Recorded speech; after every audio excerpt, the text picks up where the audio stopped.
Hello my dear lovely students, मैं आनंद कुमार कर अपने यूट्यूब चैनल ए करंस क्लासेस इंडियाज नंबर 1 पर आप सबों का अपने इस विशेष रीजनिंग के क्लास में शुक्रिया और तहे दिल से हार्दिक एवं अभिनंदन करता हूँ। दोस्तों, आज का यह सेशन आपके बीच बहुत ही बेहतर रीजनिंग के एक ऐसे चैप्टर से करने जा रहा हूँ जिस चैप्टर से किसी भी परीक्षा में लगभग एक प्रश्न पूछे ही जाते हैं और यूं कहिए कि इससे कभी कभी एक से ज़्यादा भी प्रश्न पूछे जाते हैं। लेकिन इतना तो तय है कि एक प्रश्न पूछने की समझिए गारंटी ही है।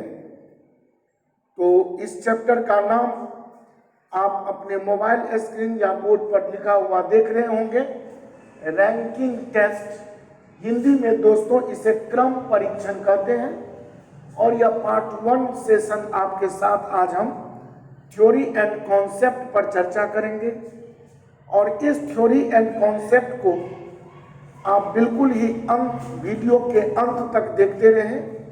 और इसको अगर आप बहुत ढंग से अगर देख लें, समझ क्या लें, जान जाएं, तो मेरा 100% दावा है कि जितने भी प्रश्न इस चैप्टर में होंगे, आप मेरा सिर्फ यह वीडियो देखने के पश्चात किसी भी परीक्षा का क्वेश्चन पेपर हो, कोई बुक्स, कोई मैगजीन, आप बहुत मजे में प्रश्न पढ़ देंगे तो उत्तर कह देंगे।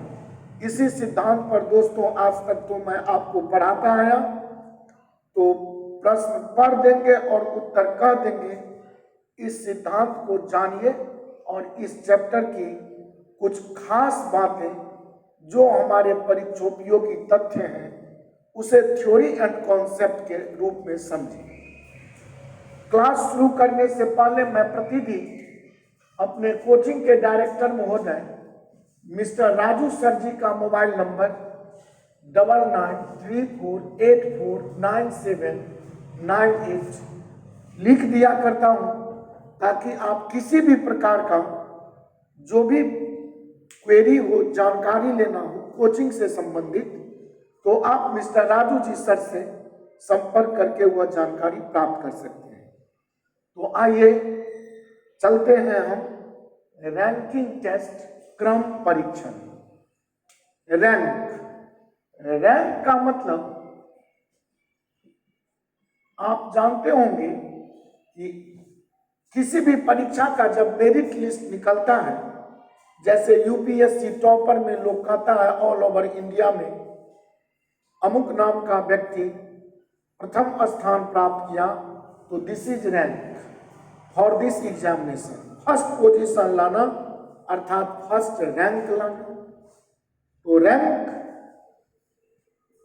का मतलब यूं समझिए, क्रम का मतलब ऐसा समझिए कि परीक्षा के जो प्रश्न आते हैं वह 2-4 व्यक्तियों के बीच बड़ा है, छोटा है, उम्र में बड़ा है, छोटा है, लंबाई में, कद में कोई ज्यादा लंबा है, कोई छोटा है, कोई बौना है।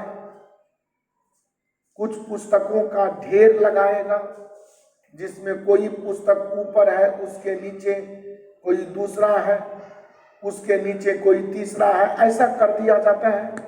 साथ साथ आपसे ऐसा भी प्रश्न आता है इसमें कि बाएं से किसी व्यक्ति का स्थान 10वां है, दाएं से किसी व्यक्ति का स्थान 18वां है, या ऊपर से किसी रजिस्टर में किसी लड़के का नाम, किसी छात्र या छात्रा का नाम इस रैंक पर है, नीचे से फलाने का रैंक ये है। कहने का मतलब ये सब एक टाइप है परीक्षा के प्रश्नों का।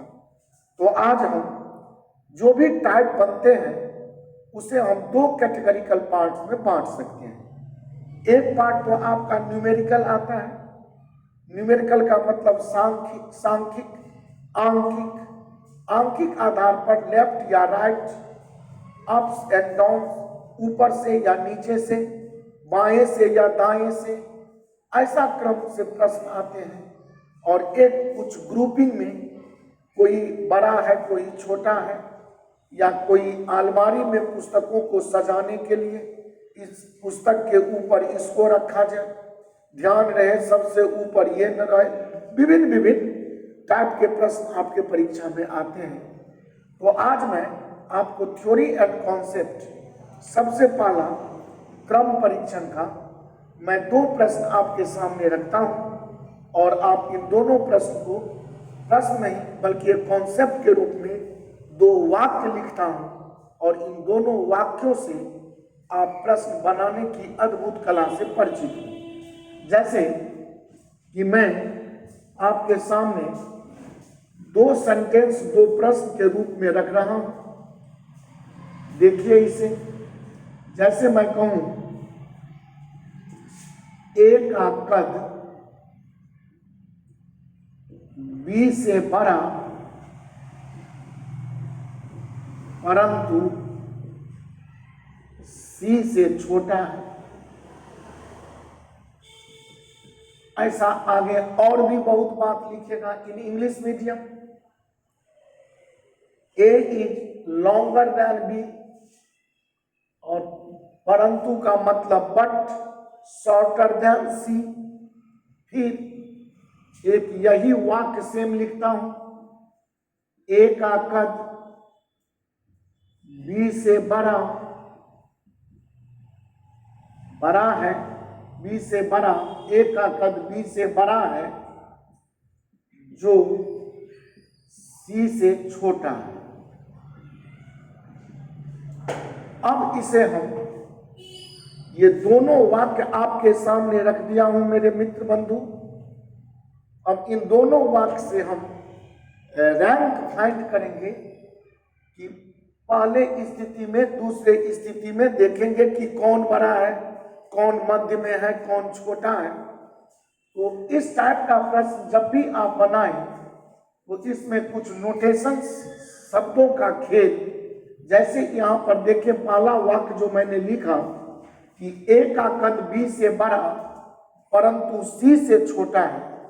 तो आप आज से ध्यान रखें, परंतु, लेकिन, पर, मगर, तथा, एवं और। ऐसा कभी भी दोस्तों अगर शब्द का कंजंक्शन देखें जुड़ा हुआ तो आप इन सबों के लिए सीधा सा कुछ न दिमाग में रखकर फर्स्ट सब्जेक्ट को समझेंगे। और अगर कभी भी आप जो या जो कि या जिसका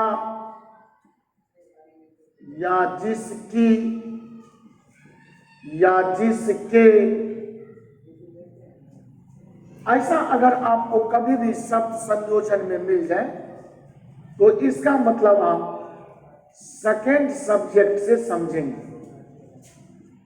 इन इंग्लिश मीडियम परंतु, लेकिन, पर, मगर, तथा एवं और के लिए आप एंड अथवा बट जैसे शब्द देख सकते हैं।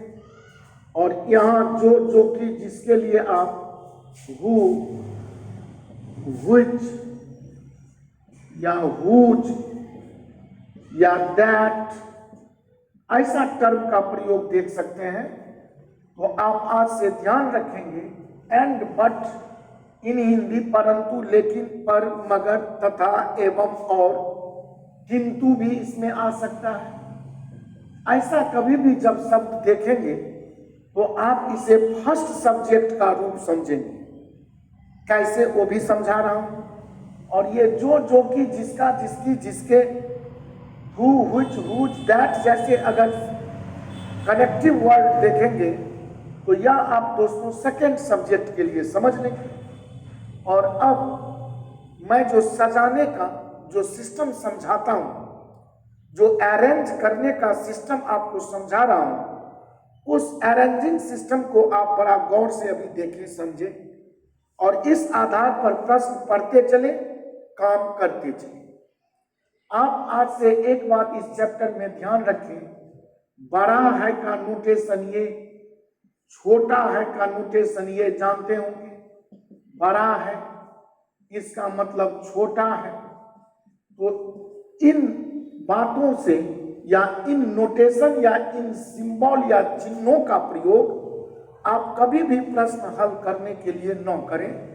बहुत सारे पुस्तक, बहुत सारे इंस्टीट्यूट के नामी गिरामी शिक्षक इन नोटेशंस का यूज करके हमें पढ़ाते हैं, समझाते हैं, लेकिन मैं इस पर कोई भी आपको टीका टिप्पणी न करते हुए, न कोई बहस करते हुए इसे कहूँगा कि आप बड़ा है छोटा है ऐसा मत लिखकर जो मैं समझा रहा हूँ उस नोटेशन से आप बड़ा है और छोटा है का प्रयोग करेंगे और प्रश्न जो ही पढ़ देंगे वो आप आंसर भी कह देंगे। जैसे मैं ये पहला सेंटेंस जो आपका लिखा हुआ है, इस पहला सेंटेंस के लिए आपसे विचार करवा रहा हूं, गौर करेंगे।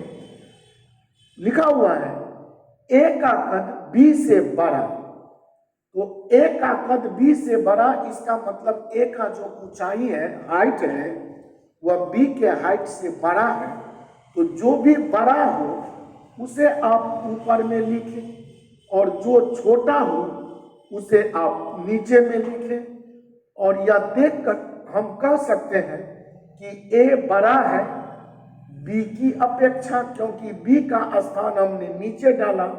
और देख सकते हैं यहाँ सेंटेंस, ए का कद बी से बड़ा, तो ए का कद बी से बड़ा परंतु सी से छोटा। और अभी अभी समझाया कि यह बहुत ही खतरनाक कनेक्टिव वर्ड आते हैं, कंजंक्शन।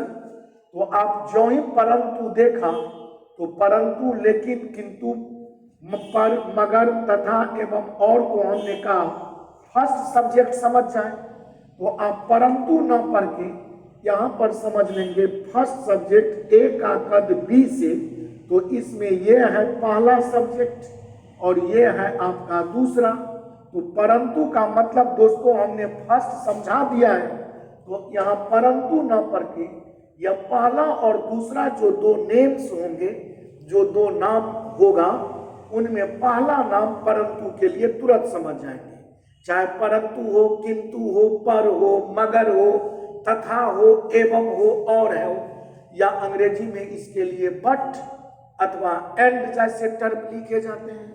तो आप परंतु या बट देखा तो पहला सब्जेक्ट देख लिया हूं ए, और यहाँ पर परंतु न पढ़ के पढ़ेंगे ए सी से छोटा है। और जो ही देखा ए सी से छोटा है, तो ए को छोटा होना है, सी को बड़ा होना है, तो सी को तुरंत ऊपर रख देंगे। और अब इससे अगर कोई कहे कि यह तीनों के समूह में सबसे बड़ा कौन है, तो यही आपका सबसे बड़ा सी होगा जो सबसे ऊपर है। पूछे सबसे छोटा कौन है, तो सबसे छोटा आप बी बोल सकते हैं। पूछे मध्य में कौन है, तो ऊंचाई के क्रम में मध्य में ए है। और इस तरह मुझे पूरी विश्वास है कि आप सेंटेंस को पढ़ने का तरीका और पढ़ते पढ़ते उसका नोटेशन करने का तरीका दोस्तों बहुत निराले अंदाज में, मजे में समझ गए होंगे। और अब मैं आपको यहीं पर या पहला के बाद मैं दूसरा सेंटेंस समझाता हूं, जिसे आप ध्यान पूर्वक समझेंगे। और ये दूसरा सेंटेंस मैं अब इसकी व्याख्या कर रहा हूं। लिखा हुआ है सेंटेंस, ए का कद बी से बड़ा, तो वही बात, ए का कद बी से बड़ा अर्थात ए ऊपर होगा तो बी ए के नीचे होगा। और आगे देखिए ए का कद बी से बड़ा है, तो यहाँ तक आपने पढ़ लिया। और यहाँ पर है जो, तो जो की, जिसका, जिसकी, जिसके, जिसका अंग्रेजी में हु, व्हिच, दैट, अथवा आपका whom भी आ सकता है, WHOM, whom। तो ये शब्द जो ही देखे तो यह सेकंड सब्जेक्ट को डिनोट करता है। और सेकंड सब्जेक्ट का मतलब यहाँ दोस्तों ए है फर्स्ट सब्जेक्ट, बी है सेकंड सब्जेक्ट, तो आप सेकंड में यहाँ बी को रख लेंगे। और यहाँ जो ना पढ़ के आप यहाँ बी पढ़ेंगे। और पढ़ेंगे क्या, बी सी से छोटा है, तो ध्यान देंगे कि बी अगर सी से छोटा है, तो बी को सी से छोटा करने के लिए बी के ऊपर सी हम अलग कहीं अलग लाइन में बना के लिखेंगे, क्योंकि यहाँ पहले से बी के ऊपर ए है और फिर हमारा अगला लाइन कहता है जो का मतलब बी, बी सी से छोटा है, तो बी अगर सी से छोटा है तो बी के ऊपर फिर न सी आएगा, तो आपके मन में एक कुतूहल होगा कि सी को इस बीच में क्यों ना आपने रख लिया। लेकिन यहाँ पर सी का और ए का तो कोई भी रिलेशन नहीं दिया हुआ है, इसीलिए अगर सी आप बीच में रख देते हैं तो बी से सी तो बड़ा हो जाएगा, लेकिन सी से ए बड़ा है अथवा छोटा है, इसकी जानकारी हमें सेंटेंस में नहीं है। और रीजनिंग का पहला सूत्र बताता है कि जितना ही बोला जाए उतना ही किया जाए। अगर अपने मन से आप कुछ कर देते हैं तो इसका मतलब है कि आप जुल्म कर बैठते हैं, अन्याय कर बैठते हैं और आप निश्चित ही गलत प्रश्न हल कर देंगे। और अब इसमें कोई दोस्तों पूछे कि सबसे बड़ा कौन है, तो कहेंगे कांट बी डायरेक्ट या डाटा इज इनएडुकेट, आंकड़े अपर्याप्त हैं, क्योंकि ए और सी के बीच कोई भी रिलेशन हमें सेंटेंस में नहीं बताया गया। लेकिन अगर ये पूछे दोस्तों कि इनमें सबसे छोटा कौन है, तो आप बहुत मजे में कह सकते हैं कि इनमें सबसे छोटा बी है, क्योंकि बी का स्थान किसी भी सूरत में नीचे ही होगा और बी के ऊपर ए होगा, बी के ऊपर सी होगा। ए और सी कहाँ होगा, वो बी के ऊपर तो होगा, लेकिन ए और सी ना आपस में कोई रिलेशन फाइंड नहीं कर सका, लेकिन बी तो ए के भी नीचे और सी के भी नीचे, तो इसमें सबसे छोटा बी है ये कहा जा सकता है। लेकिन सबसे बड़ा अथवा मध्य में कौन है यह कहना संभव नहीं है। मुझे विश्वास है कि बड़ी संजीदगी से हमारी बातों को आप समझ रहे होंगे। तो चलिए, यह एक टाइप का क्वेश्चन जो बनता है वह मेरा समाप्त हुआ, और अब आपके साथ हम एक दूसरे टाइप के क्वेश्चन पर विचार कर रहा हूं, जो हम सांख्यिक या आंकिक विधि पर आने वाले प्रश्न होते हैं वो देख लेते हैं। जो मात्र 1 मिनट आप मेरे साथ वीडियो में बने रहें तो समझे कि आपका आज रैंकिंग टेस्ट की पूरी थ्योरी और कॉन्सेप्ट समाप्त हुआ। दोस्तों देखिए, ये उंगली है 5, ये फिंगर्स जो मेरे हैंड का है ये 5 है, और मेरे लिए बायां से उंगली यही है। अब आपको कहूं कि बायां तरफ से अगर मैं गिनूं तो अगर सपोज यहां पर मैं टिक कर दूं और यह बीच वाला उंगली की बात कर रहा हूं और कहूं कि बायां से इसका पोजीशन बताइए, तो हम कह सकते हैं कि मेरे लेफ्ट से यह तीसरे नंबर पर है। और इसी की बात अगर मैं राइट से पूछूं तो राइट से भी तो गिनने पर यह तीसरा है, ये पहला है, ये दूसरा है, ये तीसरा आया, तो राइट से भी यह थर्ड है, लेफ्ट से भी पहला दूसरा ये तीसरा थर्ड है। तो गौर करें कि लेफ्ट से भी तीसरा, राइट से भी तीसरा, तो ऐसा नहीं ना कि 3 और 3 6 उंगली बोल देंगे, आपको 5 ही बोलना पड़ेगा, क्योंकि लेफ्ट से और राइट से दोनों तरफ से जब गिनने की बात आई तो यह बीच वाला 2 बार काउंट हो गया। इसीलिए हम 3 + 3 तो बोलेंगे, लेकिन 6 या 6 में से एक को माइनस कर देंगे। अब इसी तरह मान लीजिए कि कविता का स्थान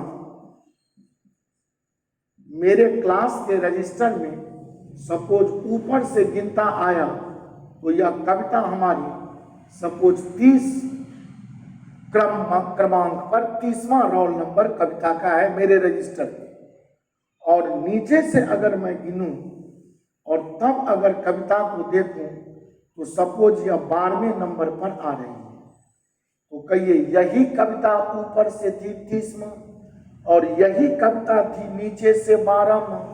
तो आप अगर ऊपर से लेकर नीचे तक टोटल नंबर ऑफ स्टूडेंट्स या टोटल नंबर ऑफ गर्ल्स और बॉयज अगर टोटल नंबर्स ऑफ पर्सन्स बताना चाहेंगे तो आप 30 + 12 बोलेंगे, लेकिन इसमें से आपको एक माइनस करना होगा दोस्तों, क्योंकि आप ऊपर से भी तो कविता को गिना और नीचे से भी तो कविता को गिना, तो 30 + 12 माने 42। लेकिन इस समूह में जो छात्रों का संख्या टोटल कोई पूछे तो आप 42 न बोलकर एक कम करके 41 या 41 बोलेंगे। और इसी बात को अगर मैं पूछूं कि लेफ्ट से अगर विवाह का क्रम, लेफ्ट से विवाह का क्रम किसी बेंच पर सपोज तीसरा है और राइट से, अगर राइट का मतलब इधर मेरा दायां हाथ है तो राइट उधर से गिनता आया, लेफ्ट इधर से गिना तो विवाह लेफ्ट से तीसरा और राइट से विवाह को गिनूं तो ये सपोज चौथा है।